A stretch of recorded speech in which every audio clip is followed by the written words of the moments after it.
Hi, it's Anna Melikian from the Mindset Zone podcast and annamelikian.com. Welcome to 4 times your success with mindset, positivity, and strategy so you can work smarter, not harder, and leverage your talents to make more money. By the end of this training, you will have 3 concrete tactics you can use right away. I will guide you through mindset shifts that empower you to leave behind frustration and barriers and focus on what matters most to reach your goals. This work helps you move forward at a fast, sustainable pace that will become your new normal and allow you to 4 times the success you have experienced before. And as we begin, I would like to share a little bit about myself. As you can guess by my accent, I was not born in the US. I'm from Portugal. I have a PhD in psychology, and once upon a time, I had a busy clinical practice. I taught at the university level and trained psychotherapists in Portugal and Spain. All that changed, however, when I met my soulmate, moved to Phoenix, and married him. Once in the US, I decided to help people in a new way. I became a life coach. And it was the perfect transfers of my skills, and I love it. But on the business end, I realized I was a needle in a haystack. This was a big challenge.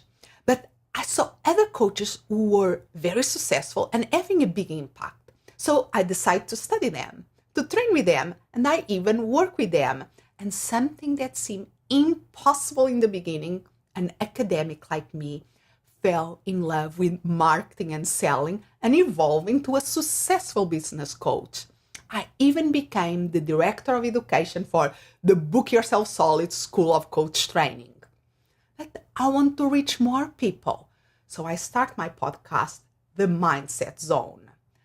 And I was amazed when it reached #1 in iTunes, new and noteworthy in business, management and marketing, health, self-help, education, training, and was featured in the Huffington Post 15 podcasts that will leave you pondering life's big questions. From there, I could found more clients, more fun, that quickly became a vibrant community of coaches and consultants. I was helping my peeps enroll high-value clients.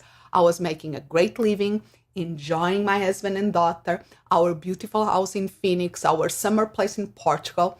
I got to travel the world with family and for business. But I was overworking, late in the night and on weekends too. I was not sleeping enough hours and rationalizing it along the way until I got diagnosed with inflammatory breast cancer. And getting healthy became my #1 priority. I made it through chemo, surgery, radiotherapy, hormone therapy.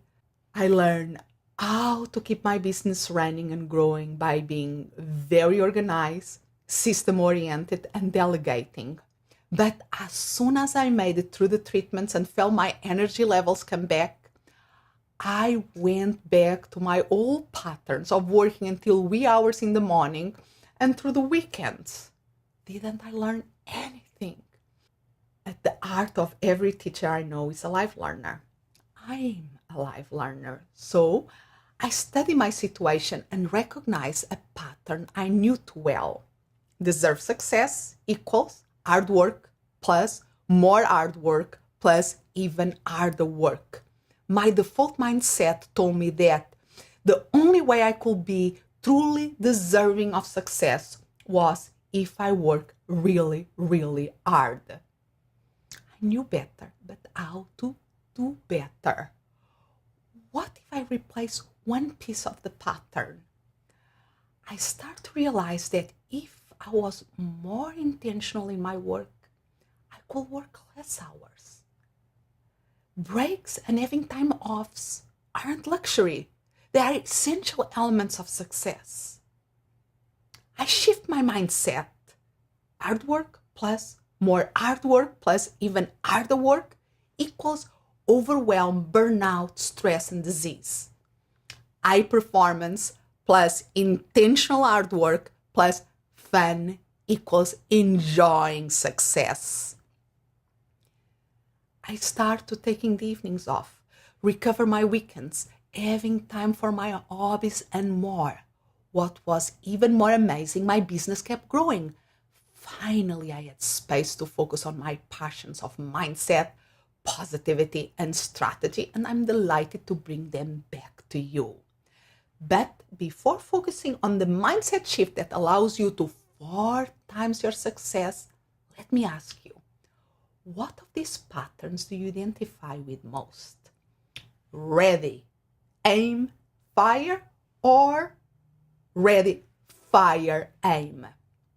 In other words, do you tend to carefully plan and execute what you have planned, or you just do it and evaluate the results afterwards?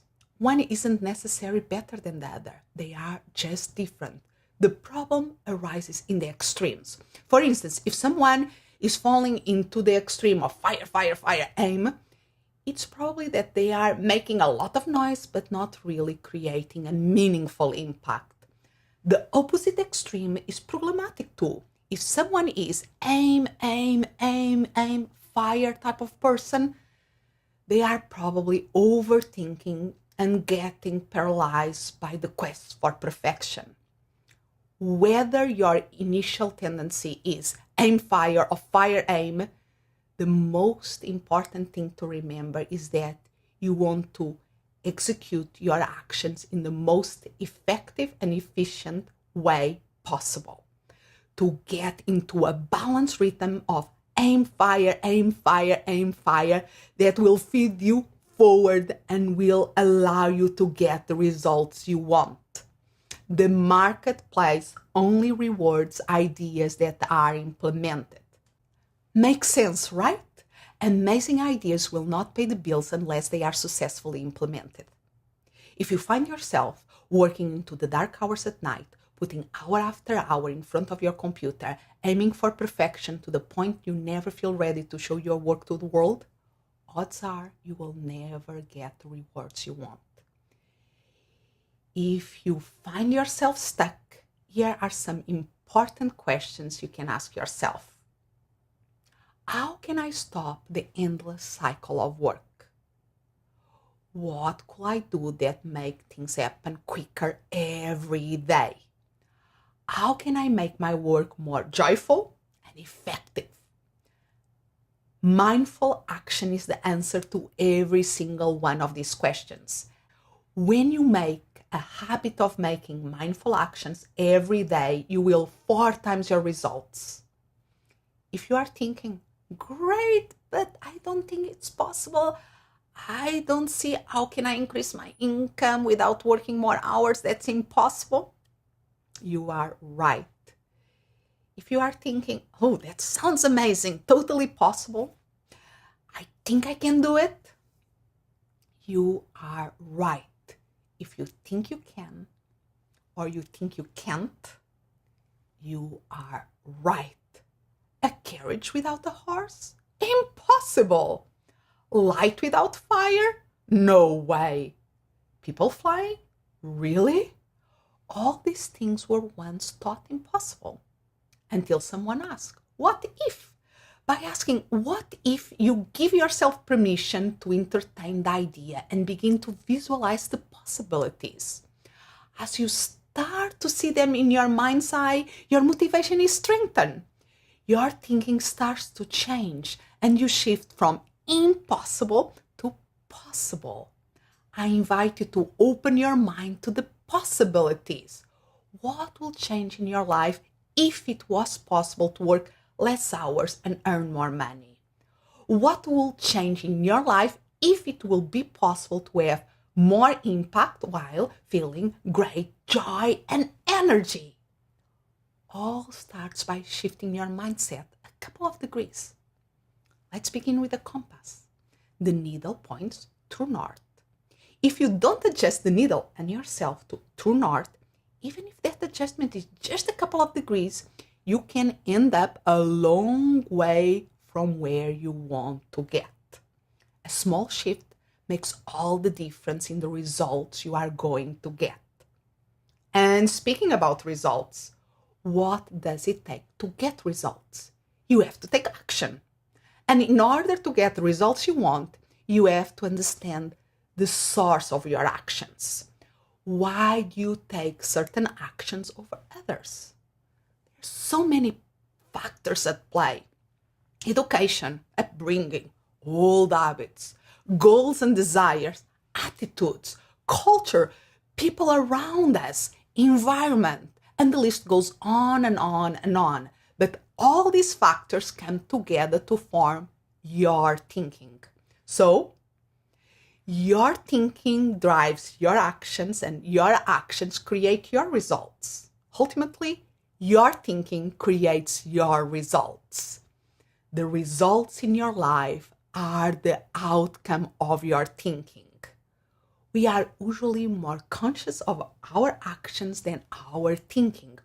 We have 12 to 50,000 thoughts per day, most at a subconscious level, and most a repeat of previous days. All patterns. So how are we going to create different results if we don't change our old patterns of thinking? We can't solve problems by using the same kind of thinking we use when we create them. So in order to 4 times your success, you start by shifting your thinking. Start by thinking of 1 year as 12 weeks, the 12-week year. Maybe you set annual goals. This is the old way of thinking. Maybe you even break the 12 months into quarters and you get good results. Yet you are capable of more. This old way of thinking that we call annualized thinking limits your results because there is the illusion there is a lot of time in the year. When we start in January, December looks a long way off. And it's not uncommon that by the end of January, we are a little bit behind already. But we are not worried. Why? Because we are thinking, hey, I have got plenty of time to catch up. I have 11 months more. Sometimes we get to the end of the first quarter and we are still behind. And we are not really happy, but not too concerned either. Why? There is still a lot of time to catch up. And this mindset permeates the year until suddenly we realize we are in the last quarter. And we behave differently then. Why? Urgency. It's the end of the year. There is a deadline. There is a line in the sand, a point at which you are going to measure your success or failure. So, if you want to perform at your best and really execute on what matters most, you need to roll out the end of the year 4 times more often. When a year is no longer 12 months, it's 12 weeks, everything changes. In the 12-week year, each week becomes a month. Each workday from Monday to Friday becomes a week. This brings a healthy sense of urgency on the things that matter most. One of the illusions of life is that the present hour is not the critical, decisive hour. Write it on your heart that every day is the best day of the year. Ultimately, effective execution doesn't happen monthly. It happens weekly. It happens daily. It happens moment by moment. Day after day after day, week after week, and in 12 weeks, you will be amazed with what will happen. This shifts the way we think, the way we act, and the results we will get. This mindset shift can be a game changer. It allows you to live in your potential. You will see the results of your work in less time. So for now, just start a simple yet powerful practice of asking yourself, what if? Every time something seems impossible to you, ask yourself, what if? What will be different if this was possible? Repeat this over and over again. You have to be resilient. Think about the invention of the light bulb. As Edison said, I have not failed. I just found 10,000 ways that won't work. Most people will agree on how important it is to keep positivity in our lives. The problem is that for most of us, this is easier said than done. When the rubber meets the road, when things get tough and we need to keep positive mindset is when it's more difficult to keep it going. For instance, when we are meeting our goals, it's easy to be cheerful and to feel good about our lives. When you are not meeting your goals, when you are falling behind, keeping your positive mindset can be more difficult. And the first thing I want to say is this is normal. Negative emotions are very strong. It's like biting into a chili pepper. You cannot miss the spicy flavor. It's there screaming at us. Negative emotions are wired in our bodies to trigger a quick response, and this is an important survival value. If we are crossing a road and a car is coming fast, we feel fear that triggers a reaction to jump quickly to safety. In this scenario, negative emotions can be a very positive thing. We get into trouble with negative emotions when we hold on to them instead of letting them go after the danger is dissipated. And interesting enough, the role of positivity in our survival has been more difficult to explain.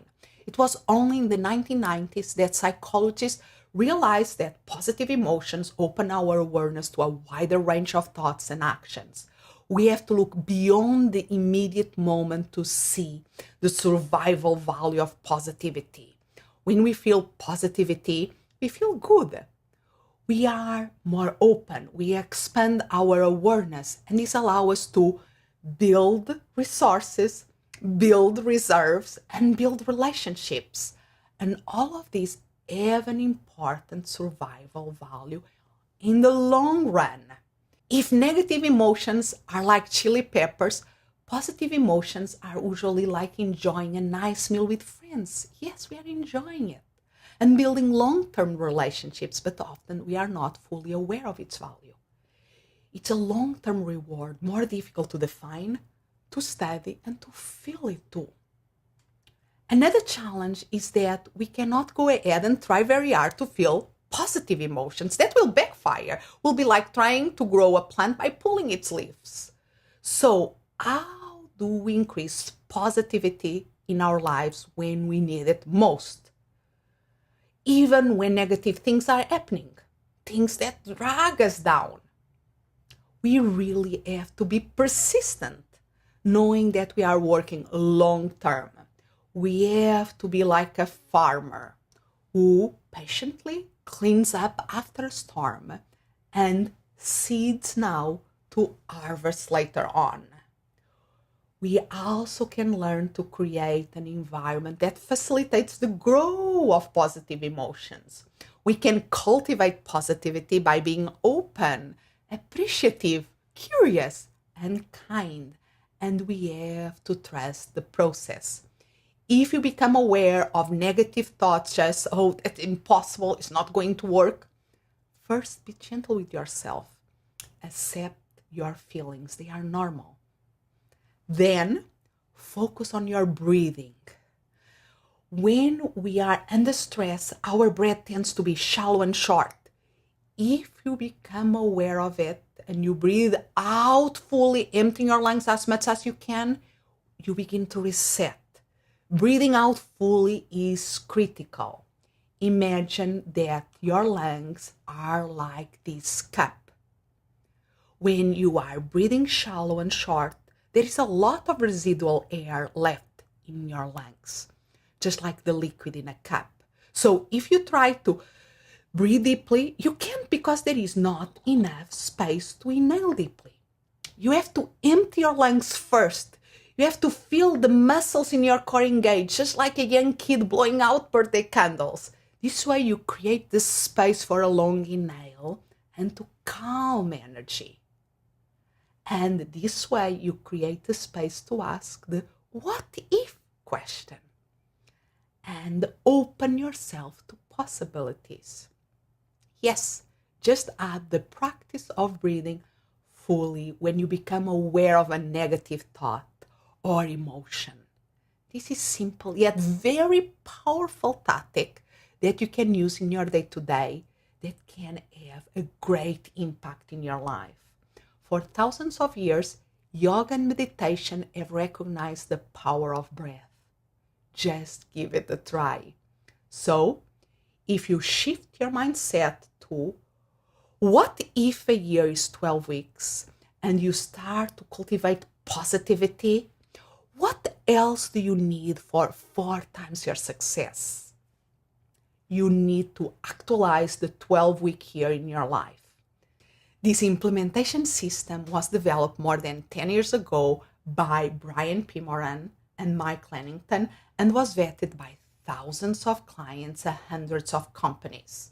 The 12-week year incorporates the fundamentals of high performance into a streamlined, easy-to-implement framework that allows you to develop clarity and focus on what matters most and brings a healthy sense of urgency to get it done. It will allow you to take back control of your day, increase your income, balance the priorities in your life, lower your stress, and accomplish your goals in record time. Something important to be aware of. You are probably familiar with many of the concepts described here. If so, your challenge is to become aware of the pattern. Oh, I know that. What next? If you catch yourself thinking that, you can say to yourself, yes, I know this, but am I implementing it day in and day out? What will be different in my life when I start implementing this in a consistent way? What will be different for the people who surround me, my family, my work, the world? This image summarizes the 12-week year system that brings together the best of high performance, planning, and follow through. The first step in the system is to establish an aspirational, long-term vision. Where do you want to go? True north in your internal compass. We go where our vision is. Vision is the starting point of all high performance. It fits our why, is the emotional connection that clarifies what we want to create in our lives. Then, to make our vision a reality without burning ourselves to the ground or get lost in the process, we have to do some planning. And we can do it around 12-week sprints that allow us to, 1, structure our planning for implementation, 2, be laser focused in our execution, and 3, make it easy to see what the next step we need to take. So we organize what's most important into goals and specific tactics that we can do day after day to achieve our goals. Think of an athlete who wants to medal at the Olympic Games. They have to be in peak performance to compete in 4 years time frame.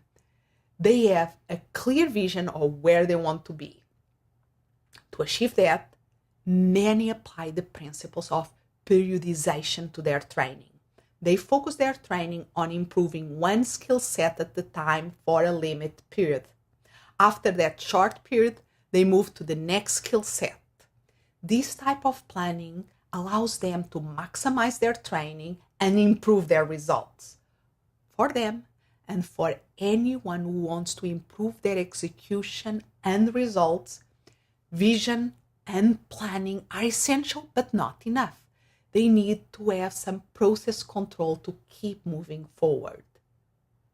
These are the tools and events that help us keep working the plan, especially when we don't feel like it. Think about Michael Phelps, the most decorated Olympian of all time. I bet that there were days Michael didn't feel like training, getting in the pool, but he did it because he had process control in place. He had tools and events that made it easier for him to get in the pool than not get in the pool. That's process control. We all needed to keep on track. We also need the scorekeeping. Measurements drive the system. Feedback anchors reality. Therefore, it's essential to ask ourselves, are the actions I'm taking having the impact I thought they will? Finally, if you are going to 4 times your success, you are going to get very intentional about your time use. If you are not in control of your time, you are not controlling the process. You need to see vision, planning, process control, scorekeeping, and time use as an interconnected system. Each and every piece needs to do its part. If you don't have a vision, then the rest won't matter, because eventually you will lose focus and you can end up far from where you want to be. If you have a vision without the planning, you have a pipe dream. If you have a vision, you have the planning, but no process control, you are going to have a lot of frustration and inconsistency. If you have a vision, you do the planning, you have the tools and events in place to control the process, and you don't have the courage to scorekeep, how will you know it's working or not working? Finally, if you have a vision, you do the planning, you have the process control in place, you do regular scorekeeping, and you are not intentional about your time use, what you say yes to, what you say no to, then you will not have time to do what matters most. This framework can be a game changer. It will allow you to live in your potential. You will see the results of your work in less time. But, and this is a big but, there is something that can break this system, and in fact, any system apart. The 12-week year produces amazing results, but also implies a big change in the way we think and in the way we act day in and day out. In doing this, we are stretching ourselves, changing all patterns, and this usually steers our emotions, so it's essential to understand the emotional cycle of change. On the emotional cycle of change, we can identify 5 phases. It starts with phase 1, uninformed optimism. That's when you are really excited about changing. So it might be when you are first introduced to a process or idea, when you feel like you are ready to handle whatever comes your way. In short, you are ready to go. That's phase 1. Honestly, you are clueless as well. You don't really know what you are in for until you move to phase 2, informed pessimism. This is where the change process requires you to take different actions, which will be great if not for your old habits, your old way of behaving, your old way of thinking. Emotionally, you go from high to low. You start to get pessimistic. You start to feel the pain of change. And it gets worse. Phase 3 is the valley of despair. That is where emotionally you bottom out. So phase 1, you are high on the benefits. In phase 3, you are blinded by the obstacles. You are up against your old habits, which were designed to get you where you are, not where you want to be. So phase 3 makes it really easy to give up. But we don't just say, oh, I just can't do it. We usually say, there must be a better way, and we go off in search of the better way. This explains how the shiny object syndrome works. We get eye of a new idea, system, or training, and we are back in phase 1 of uninformed optimism. Then we move in phase 2, again, informed pessimism, and we fall into the valley of despair. And instead of pushing through, we are mesmerized with the next shining object, and there we go again in that never-ending loop of 1 to 3, 1 to 3, and 1 to 3. This is where many people and organizations get stuck, in the endless loop that is extremely frustrating and unproductive. To create a different results in our lives, we need to be resilient here. Trust the process and keep taking action. Remembering your vision and focusing on those aspirations gives you the energy you need to endure and move forward, taking the next possible action. With your compelling vision, your commitment, and action, you move to phase 4, informed optimism. This is where you have a healthy balance of benefits and obstacles. You realize that this is not the silver bullet you're hoping for, but you have seen enough benefits and results to press on, to keep moving forward. You turn the corner. You are on this is possible mindset, and with execution and that stay with it attitude, you are moving ever closer to the success and fulfillment you were looking for in the first place. Phase 5, success and confidence. So phase 1 was blind hope. Phase 5 is confidence in your ability to continue to do great things in your lives.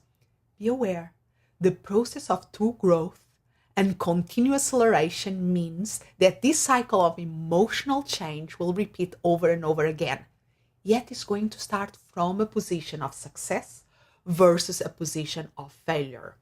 As you go through the 12-week year, you are going to go through these ups and downs a number of times. How deep is the valley of despair? How long do you stay there? It really depends on how big the changes you are making are. Everyone can fall into the valley of despair, but successful people don't camp out there. They persist. They figure out what the next step is and take it. It's okay to get some support here. In fact, it can be the smarter thing to do. Checking in with your coach, associate with people that can help you take the next step. Breathe out, breathe in, focus on the next step and take it. And what you'll find is that you will work through the valley of despair, and that is where you build the confidence to continue and what allow you to achieve greater and greater things in your life. And this is the third and last tactic I want to share with you today. If you get stuck in the negative loop of phase 1, 2, 3 and back to 1, 2, 3 and 1, 2, 3 and you language in the valley of despair, just ask for support. It's the clever thing to do. I said clever, not easy. Think of all the books you have in your bookshelves, on all the online programs you already bought but didn't implement it. Self-help will not make a difference. Consistent implementation will. It's not what you know. It's not even who you know. It's what you implement that counts. And to implement, you have to act and stay in the action mode. Take action day in and day out, one step at a time, and in the right direction. And because our actions are the outcomes of our thoughts, C, cultivate positivity and surround yourself with a community of change makers like yourself. And finally, T, keep on track with the 12-week year. It will bring it all together with the tools and resources you need to make it happen. Imagine having 4 times as much time, 4 times more focus, 4 times more results, and 4 times more impact. If this resonates with you, look for the link to reach out to me. Go ahead and make it happen. Act now. This is Anna Melikian from annamelikian.com, helping you expanding what's possible.